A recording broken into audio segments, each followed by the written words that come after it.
AI has been around since the 50s. AI race are being pressured to adopt AI. Some companies are getting the pressure from leadership that, oh, we need to do something about AI now, or we are going to get left behind. So they are scrambling. Their employees, they are secretly start using AI, and without any proper guidance, what AI is, what AI can and cannot do. Oh, AI is magical. It is a magic wand. And I want people to know that, yes, it can do amazing things, but boy, AI is going to take over the world. So it is not a magic wand. I want people to know that it is not a replacement for human, right? Yes, it can do some things more efficiently than humans. AI application or AI tools are being flooded daily. New tools are coming, new things are coming. Opened a model and we said that, okay, I want you to prompt the model and tell an image of what a doctor looks like. And I would say every time it gave an image of a male. Right? So when a female looks at that, she immediately sees that when you look for a professional or a doctor, why is it always a male? Whereas when you say, give me an image of a nurse, why does it always look like a female, right? The biggest risk of AI is... The message stands out clearly in the age of AI. The future belongs to those.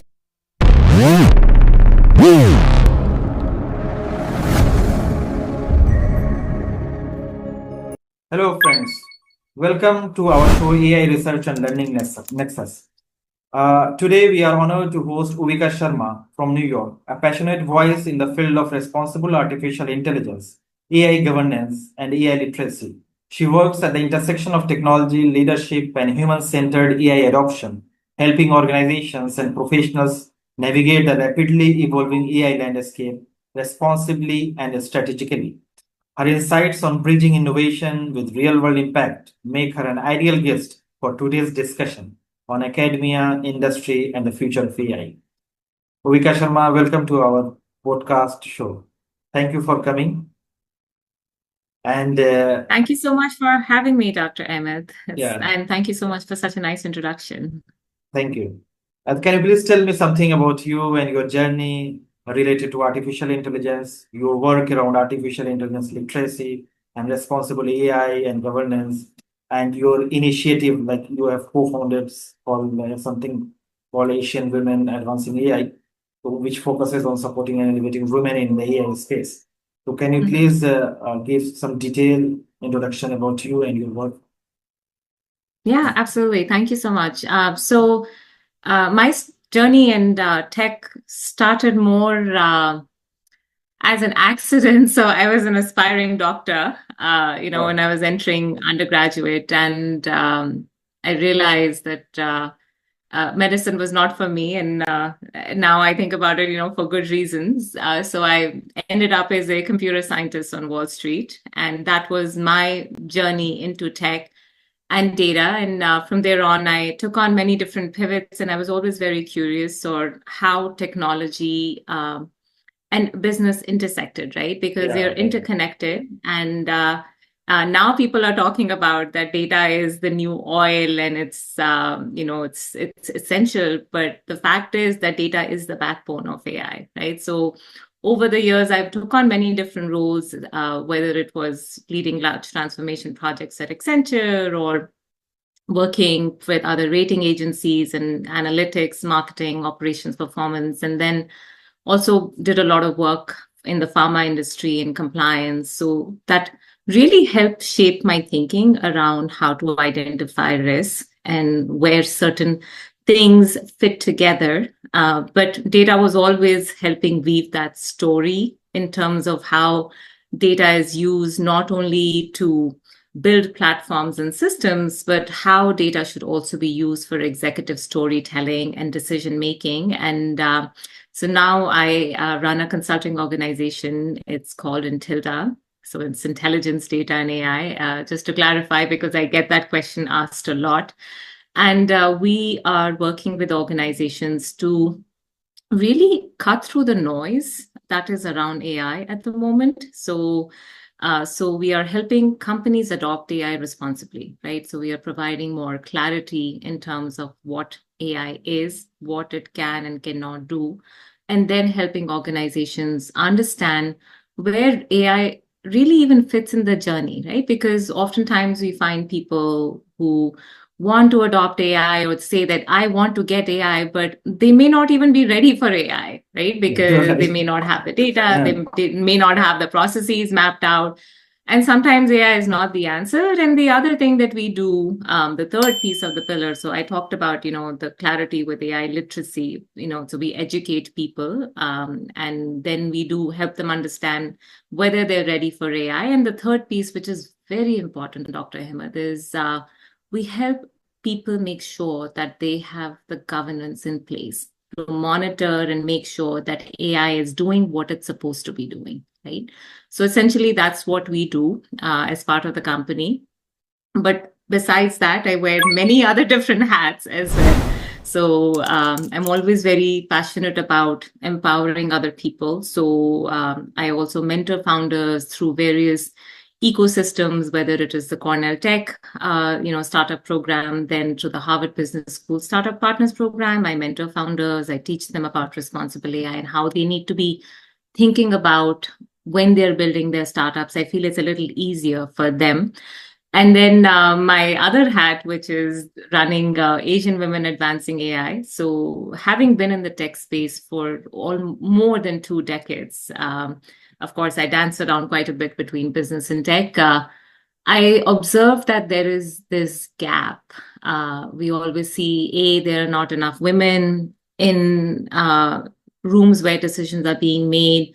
When technology is being designed, there are not enough women. And the way this technology is progressing, and if people are able to recognize that, it has issues, right? And it has issues because it was sometimes not designed with keeping everybody in mind, right? Technology is meant to serve us, right? And when we talk about us, it means it needs to include everybody, right? So that was the whole goal about founding Asian Women Advancing AI. So we make sure that Asian women are not left behind in the AI race. So we want to empower them via AI literacy. We also have mentorship programs.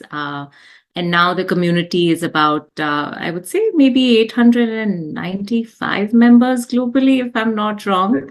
Yeah. And we have a bold mission of empowering 1 million women by 2030 via AI literacy. So we are also opening chapters. So I had started the community with my co-founder Padmini, and we started it as an online group. But in order to reach that 1 million goal by 2030, we have now asked other women to step in and open chapters across the globe so that they can start, spreading the word and getting more women involved. Great. Good to know about your journey.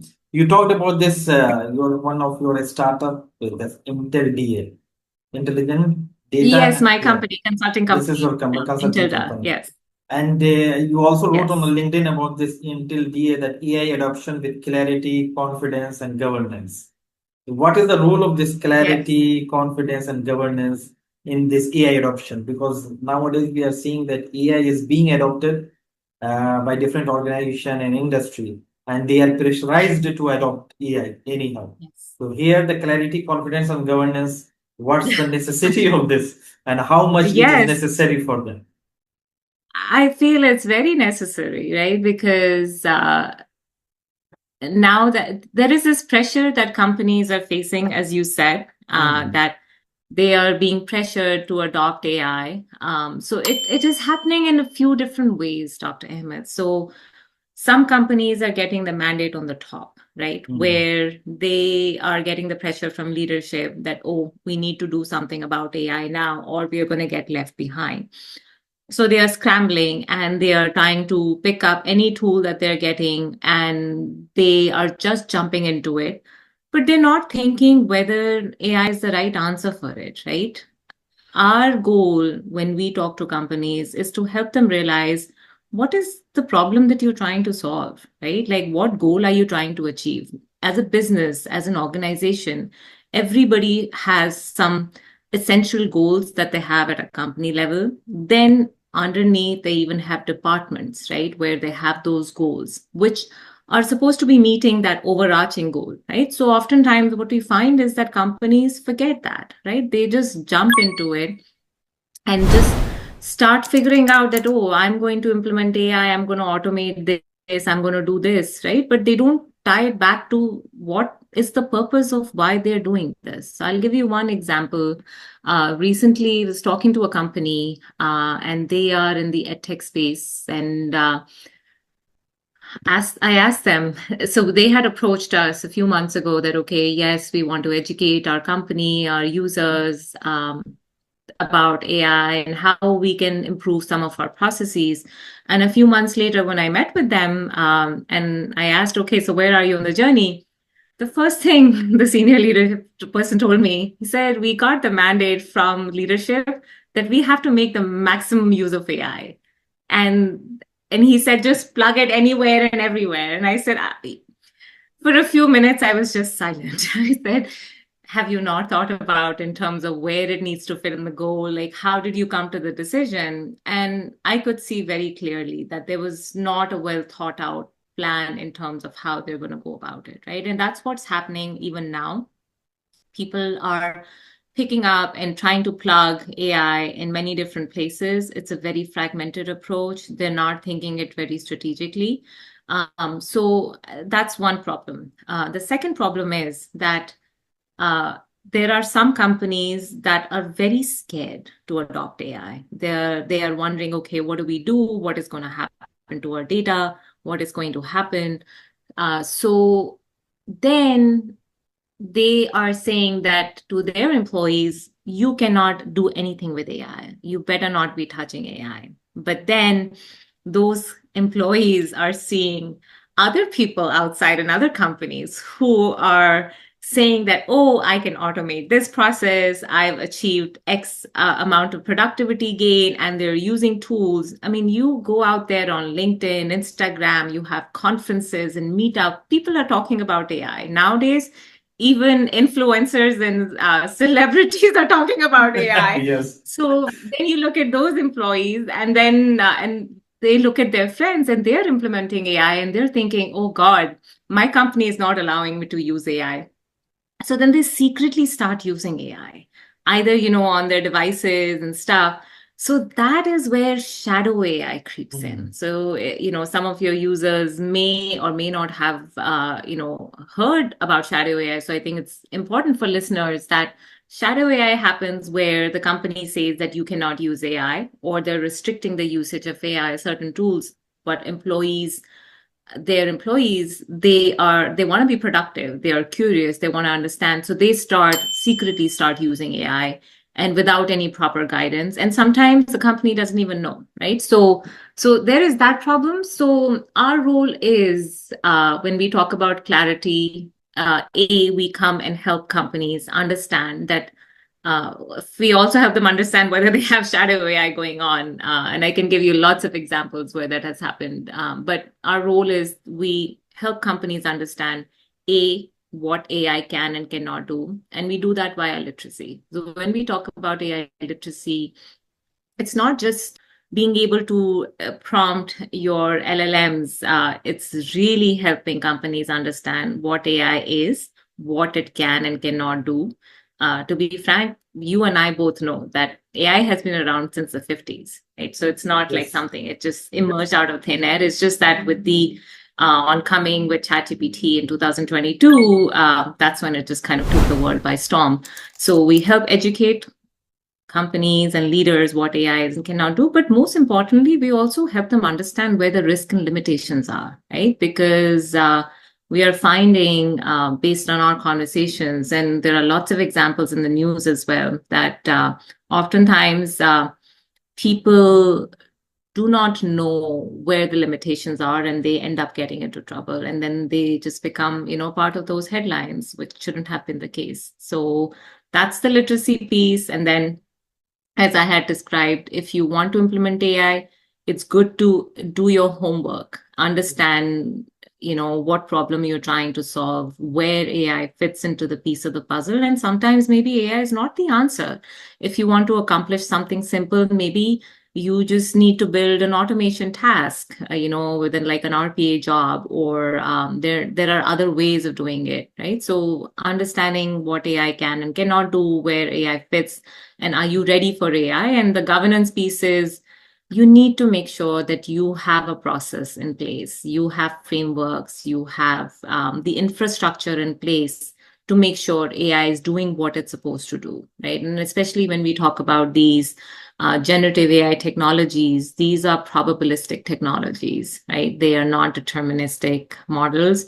So you need to make sure that there is some kind of monitoring that is in place. And I'll give you an example, like when you have a child, right? Your 13-year-old or 14-year-old, they may be the smartest and the most responsible, but I'm sure you probably have some monitoring that is happening, right, to make sure that your child is not doing something wrong. So essentially, that is really the idea.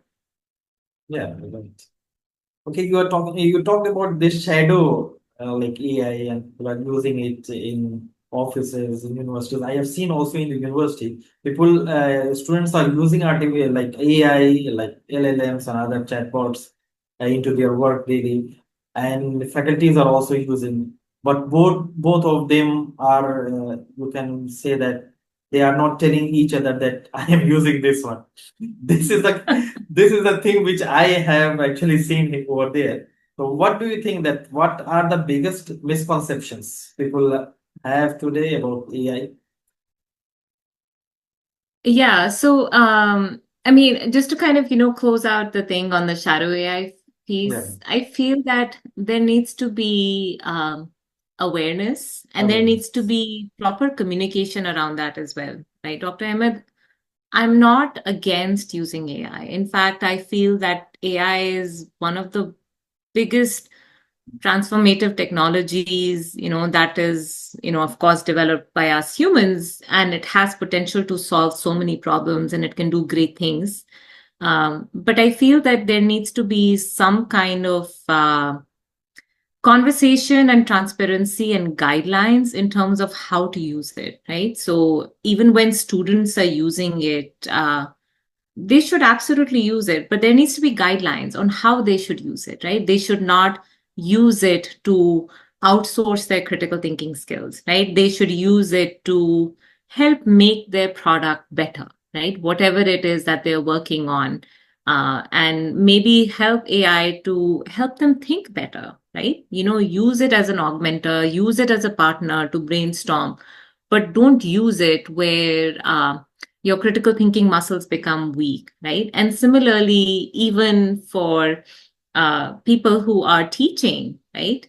They can also use it to make the way they teach better, right? So let's say if a university professor or a researcher is doing some research, they can, make sure the core of what is there, but they can probably, ask the AI that, okay, how can I make my lesson plan better, right? How can I, make it more engaging? So I think it's more about that how you use it, and how can you make it to your product better, right? So I think that's the piece with that. And in terms of your other question on what are the misconceptions that people have about AI? Yes. So I'll tell you, like, there are people who are on two different tangents. So one tangent where you have one group that says, oh, AI is magical. It is a magic wand. And I want people to know that, yes, it can do amazing things, but it is not a magic wand, right? So it is going to do things the way you ask it to do things, right? And I think the way you steer it, the direction you take it into, I think that's very important. So at the end of the day, when you talk about the LLMs and all, I mean, to simplify, I always say like these are pattern recognition machines, right? So, and some people may not like it when I say that, but essentially, like what it is, right? That, AI is able to do things is because it's learned from the data, right? That it has been fed, it has trained on that data to identify patterns. And even when you're talking about predictive AI, it's making predictions, it's churning output, again, based on the data it has analyzed, right? So it is not a magic wand. I want people to know that it is not a replacement for human, right? Yes, it can do some things more efficiently than humans, but it is not a replacement for human. And then the second thing, people who are extremely scared, right, and who say that, oh, AI is going to take over the world, I feel that they also need to be educated and made aware that it is a technology that is there and it can do great things. But again, yes, with great power comes great responsibility. So there needs to be a healthy balance between that. So I feel like those are the misconceptions that need to be cleared. Yes, if things just go the way they are going without any monitoring, without regulation, it could lead to bad things because ultimately, how the humans decide to use it, that's where it's going to have the biggest gain. But that is where it can also lead to a lot of problems, right? Like people, the bad actors who can use it to do bad things. So it's all about the choices that we make with the technology. We talked about this responsible AI. So what do you Yeah. think that how should this responsible AI should look into an organization and how we can implement responsible AI in organizations? Yeah, so I feel again the first thing always needs to talk about education, right? So people need to become AI literate, right? AI Once they literacy. understand. Yeah, AI literacy is at the core of everything. I feel that it's so fundamental that people understand what it is, what it can and cannot do. So then you can start thinking about you start identifying risks, right? So I'll give you like one example. I love giving analogies where even if you buy, let's say, a new gadget or a device, right? Like a Yes, yes. fancy device or a car, if you don't know how to use it, what is the first thing that you're going to do? Aren't you going to read the manual to figure Manual out that, functions, okay, yeah, how this thing everything, how to do functions, that. right? So, and, so it's the same thing, right? Like with AI, you have to understand, how this thing works. I'm not saying that you have to become a PhD or a data scientist or, you need to be a computer scientist, but you need to understand how it works and what the issues are, what the problems are. And then when you start thinking about how to deploy it, and also if you're a user of it, you need to start thinking that, okay, when I'm using this or I'm deploying this, who is going to be impacted by it, right? Because at the end of the day, you need to think about the people, right? Like if you're using it to identify how to service customers, right? And let's even if you put like a public facing chatbot out there, right? So, you need to understand what are the interactions going to look like, right? So you also need to make sure that you are ensuring that the chatbot is not providing incorrect advice, right? Or it's not hallucinating, or it's not slipping off the guardrails and starts talking about something else, right? That let's say, I don't know if you heard about the Air Canada case that happened a few years ago, where a chatbot gave an incorrect advice to a Mhm. customer on the ticket price, and then then the company said we cannot honor that, and then the case went to court. And I remember Air Canada probably said that, oh, it's the chatbot who made that wrong advice and gave that wrong decision. So then it comes to accountability, right? That it's a machine, right? It's a technology. How can the machine or technology be accountable for it, right? So when AI decisions go wrong, or if it's giving wrong advice, who's accountable for it? So when we talk about responsible AI, Dr. Ahmed, it's very important to think about ethics. It's important to think about fairness. It's important to think about accountability, right? So if an AI is being used to make decisions, you have to understand how those decisions are being made and what is the impact of those decisions going to be, right? So we need to make sure whether it is an algorithm, what data that's being fed, it needs to be representative of the people essentially who are going to be impacted by those decisions, right? So responsible AI, essentially, I always say, is making sure that you're doing the right thing, right? And you need to make sure that you have fairness, your AI is ethical, and most importantly, you have accountability, right? That, okay, who's accountable for the decisions that are being made? Because at the end of the day, it's a machine, it's a technology. And it's not a replacement for humans. You're right. You talk about this AI literacy. What I think that AI literacy, like from the fundamental aspects, it's easy to give to the employee and to all the organizations that they can implement AI literacy. But the application of AI is actually the AI application or AI tools are being flooded daily. New tools are coming, new things are coming. There I think there is a problem and for literacy of those tools, because we can give the fundamental thing to the organization. Our organization can train their employee with the fundamentals of AI that we can call AI literacy. But what about these like a number of tools which is coming daily, and sometimes it becomes very dangerous? How to like literate organization or employee on this aspect? Because it needs Yeah, so continuous training within organization. absolutely, 100%, Dr. Ahmed. But one thing I would like to say around that is, yes, you're going to have new tools that are going to keep coming, right? You'll have your LLMs are going to get better. So if you look at OpenAI's ChatGPT, Cloud they everything you can had see. GPT. Many new features are Yeah, coming. like you have new models that are coming, you have new improvements that are coming, you have new tools that are coming.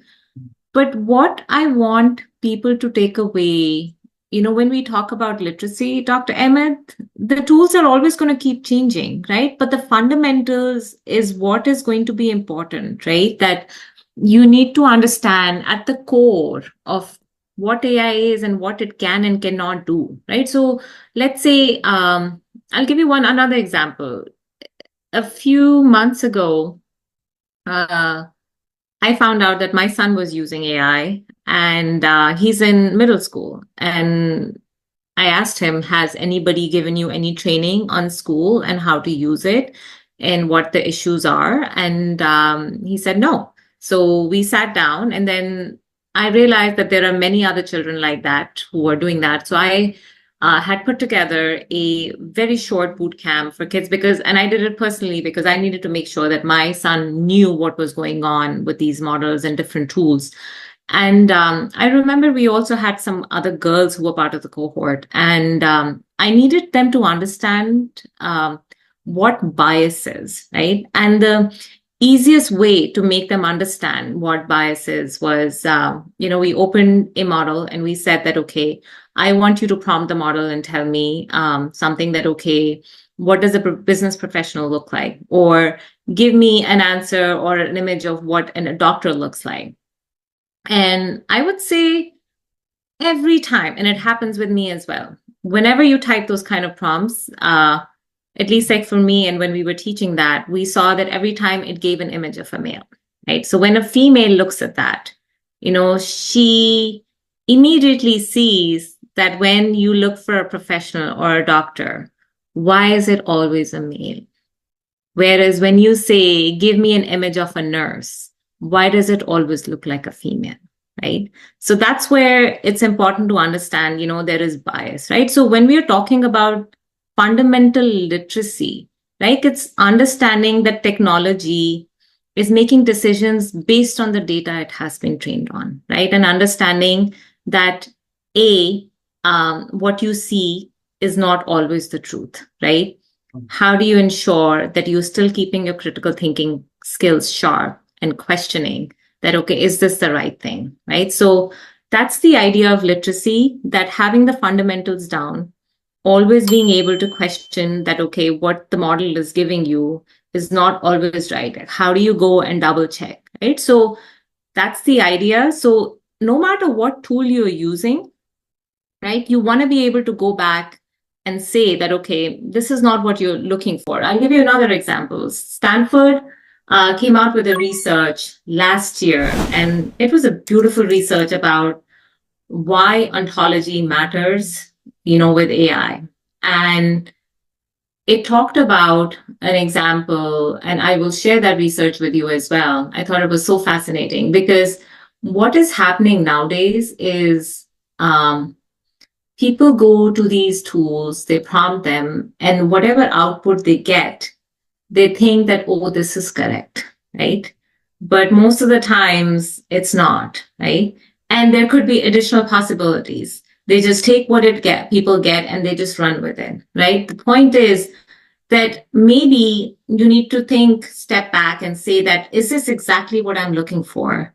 And then you need to maybe reprompt it and tell that this is not what I'm looking for. So the Stanford research, just to kind of give a very crux of it, and I thought it was so fascinating, where the researcher asked for an image of a tree, and the model comes back with an image which she was not looking for. Then she said that, but I'm looking for something more.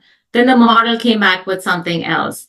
So because the researcher already had some clarity in terms of what she wanted, she was able to go back and forth. But oftentimes, that's not what is happening. When people go and prompt a model, they get something and they'll be like, oh, this is it, and they'll just kind of run with it, right? So I think that's the point with literacy. So the tools are going to change, but keeping that critical thinking skills sharp and ensuring that the model is not shaping our thinking. It should be the other way around, right? We should be the ones who should be shaping what we want to get out of it. So I think the point is that having those fundamental literacy foundations down is important. But most importantly, like you said, right, the literacy needs to be continuous. We need to keep reinforcing those things because at the end of the day, we are humans, right? And it's very easy to fall asleep on the wheel, right? It's very easy. The technology makes it very convenient, but we need to make sure that we are constantly reinforcing that literacy message, regardless of the tool that you're using. Also, what I think that AI implementation in any organization needs human in the loop. There should be a necessity. Not only human in the loop, but human should be in control of all the workflows which you are using already. And before like publishing it online or somewhere, the human should have an eye on that, and then the decision should be from that person. So what do you think that how to make this kind of atmosphere in any organization where human must be in the loop and they should check uh, before posting it or before finalizing the AI decisions? Yeah, and I'm glad you were asking that. So I'm always a big proponent of making sure that human absolutely needs to be in the loop. And it also depends on the kind of task, right, that you are assigning the AI to do. And ultimately, it goes down to the problem that you're trying to solve, and then also the workflow, right? So you need to map out the workflow in terms of what the different process and the different steps that need to look like in the workflow. And like you said, right, before it makes a decision or before an output goes out, right, the human needs to make sure that that output is being verified before it gets submitted. So there are lots of examples that are out there where we've had a few consulting companies where they leveraged AI to prepare some high profile reports, and those reports had some fabricated citations. Recently, we also heard about a top 25 law firm in the US where they also, got bad PR because they didn't have that education that these models fabricate stuff, they hallucinate. And we need to make sure that before it ships out, there needs to be a human verification. So it has, there needs to be education on that, but then it needs to be ingrained as part of the workflow, right? So they need to map out that, okay, this is where AI is going to be plugged in exactly at this step.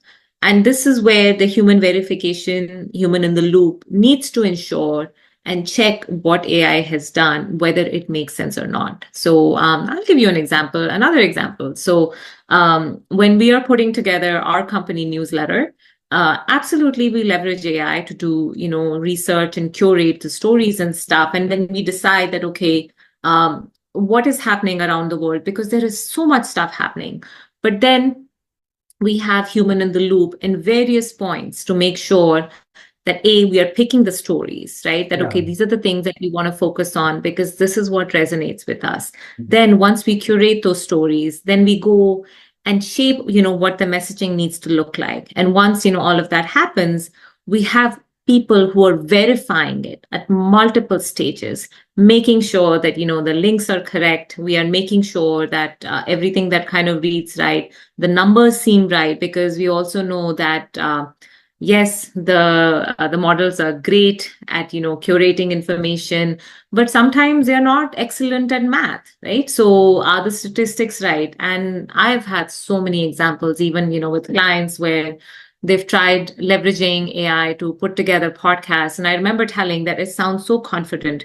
You have to make sure that you are putting a subject matter expertise to test and making sure that what is being put together is accurate. You need to verify.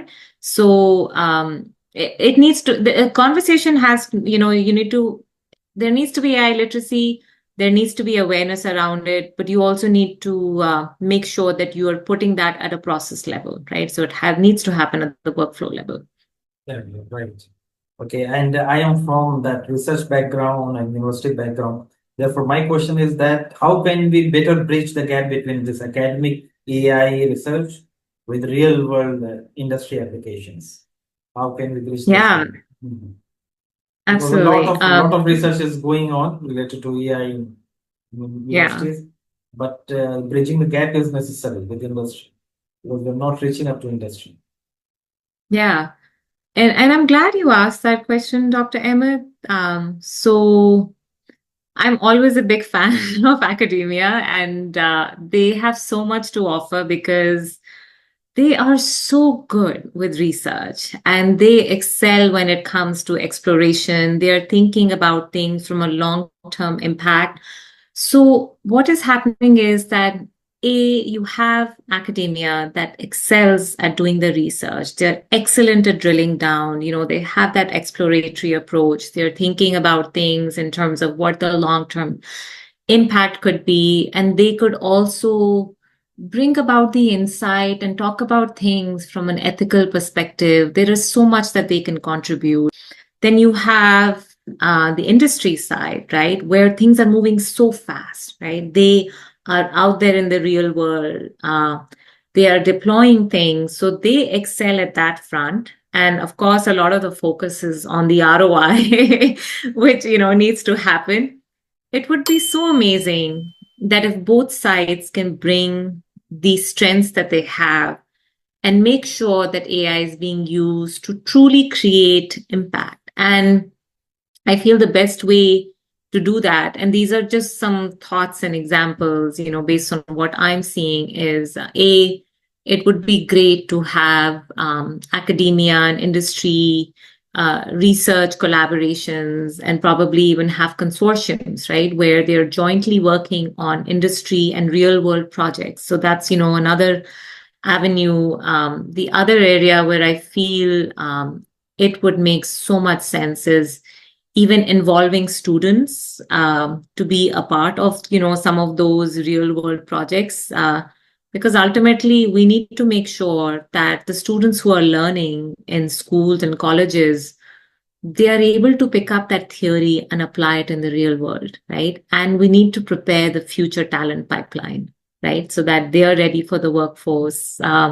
So that's another avenue. I feel that there could also be maybe like AI sandboxes. So there are a lot of things that can happen, and I feel that it's very important to keep both sides engaged. So then that way, there are things that the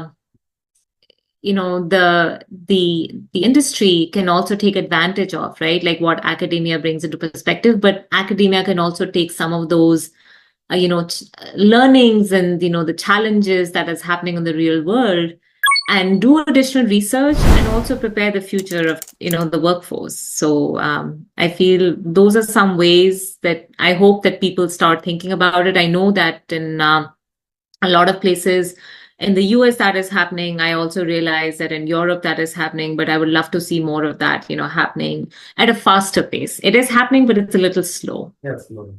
It is happening since long, actually. The collaboration between university and research and the industry is going on, like in IITs in India, in UAE, and SSC. But it's not in a fast pace. It is only Yes. for that from the academic point of view, people are interested only in publishing paper, and from the industry point of view, they only want to show that okay, I have given this project, I am getting this output only in terms of publication and some patent which is not going to use anywhere. So that is the reality of academic and industry collaboration. But anyhow, we are expecting that it will improve soon, this kind of collaboration. And my last I question to hope so. you, yeah, and my last question to you is that what role should women and diverse perspective play in shaping AI's future? Because we are working in women empowerment. Therefore, this question is very, uh, very close to my heart and very close to you, I think. So, Yes, and I'm glad you asked that question. So my thoughts on this is that if AI is shaping society, then the people shaping AI should actually reflect the diversity of the society itself, right? So AI is created by us, like we said, for us. It needs to include all genders. It needs to serve different races. It needs to serve humanity. So, as I had mentioned earlier, that I had co-founded Asian Women Advancing AI because I noticed that a lot of AI conversations lacked diverse voices, perspectives, and representation, and especially women's voices. And you could pick up multiple studies where you will hear or see that, okay, uh, women only represent 22% of leadership positions in AI. So, in my mind, like diversity in AI is just not about representation, but it's also about building better systems that have better outcomes, right? So, um, the biggest risk of AI is, I like to say, are often human, and then diversity becomes extremely important because different perspectives identify blind spots, right? They identify biases and unintended consequences. So I feel that women play a critical role in ensuring that AI, works for all. thank you.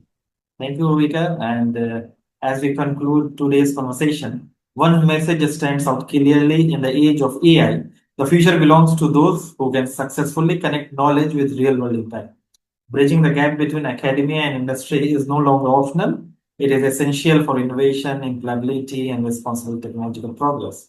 A big thank you to Uvika Sharma for sharing such valuable insights and perspective with us today. And to our viewers, thank you for joining us on this journey of learning and meaningful conversations. Stay connected with our channel for more discussions on AI, research, education, leadership, and the future of innovation. Thank you. Thank you, Dr. Ahmed.